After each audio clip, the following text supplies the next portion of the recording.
Tube. Today we have Jugged. Original title: The Boy from Cabezas. Western. First published in Western Magazine, December 1955. Of course, by the one and only Elmore Leonard. I'm reading it in this awesome complete Western short stories of Elmore Leonard. Where if you want your own copy, you could use my affiliate link down below to bookshop.org, or if you used it to purchase this book or any other book, I get a small commission, an awesome book at no extra cost to yourself. It's a win-win situation right there. You could also help support my channel by liking and subscribing and sharing and commenting and all that fun stuff. There's also timestamps down below if you want to skip around within this video. Like if you don't want to hear my about section for Elmore Leonard for literally the probably 22nd time now. I don't know. It's quite a few of them. About Elmore Leonard, born 1925, died 2013, began his career writing westerns in the 1950s, long before he became famous for crime fiction. His early short stories and novels stood out for their gritty realism, sharp dialogue, and morally complex characters, qualities that would later define his entire body of work. Among his, sorry, I didn't mean to bang the mic right there, but oh well. Rip earphone wearers. Among his most notable westerns are Hombre in 1961, Valdez is Coming in 1970, and Gunsights in 1979.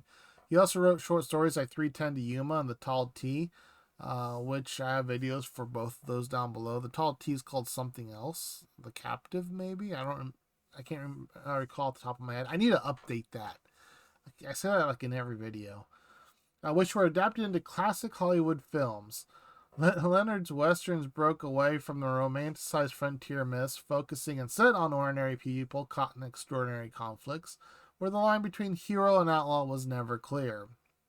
We get that in this one, where just an ordinary person is caught in an extraordinary conflict.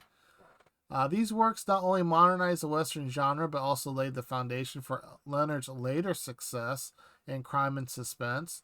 His Westerns remain essential reading for anyone interested in how the genre evolved from pulp adventure to something sharper, leaner, and more human. About this book, print length is 546 pages, published in May 8th, 2007, and it's a William Morrow, HarperCollins imprint is the publisher. A very brief, spoiler-free synopsis. Pete Givens woke up in a town jail after a night at the bar went bad. His day is about to become worse when he finds out he is stuck in a cell with the alleged double murderer, Obie Ward, who has no intentions of going in front of the judge. So there you go. There's my little spoiler-free little synopsis I wrote. Just best synopsis ever, am I right? My thoughts on this story. This is yet again another fun story from the masterful Elmore Leonard. It almost does a switcheroo at the start. I thought we'd be following around Marshall John Boynton, and then suddenly the narrative shifts to Pete Givens. Pete isn't a bad guy. He's just in the wrong place at the wrong time with the wrong people. And once Obie Ward pulls him into his plans, Pete really needs to rethink his friend group, because these guys keep dragging him into trouble. What I enjoyed here is how Leonard plays with perspective and expectation. He sets you up to think the story is going one way and hands the narrative off to someone who's way less prepared for the chaos he's about to stumble into. That's a classic Leonard, the ordinary people getting swept into schemes that are just a little too big for their britches.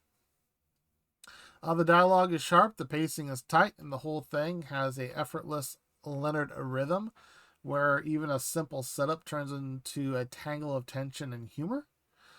Pete's reactions, half confused, half resigned, make him easy to root for, even though he's sitting in jail himself. The ending makes for a very satisfying little story. So there you go. There's my thoughts on this little story. Other than that, I don't know really what else to say about it. I guess we'll keep this one short and sweet. A lot of these just becoming short and sweet because they're just short little stories, and I don't know what else you can say after reading 20 something of them. It's kind of hard to give the man the props week in and week out and make it different and completely new. So I like his stories. That's it for this one, peeps. Cheers.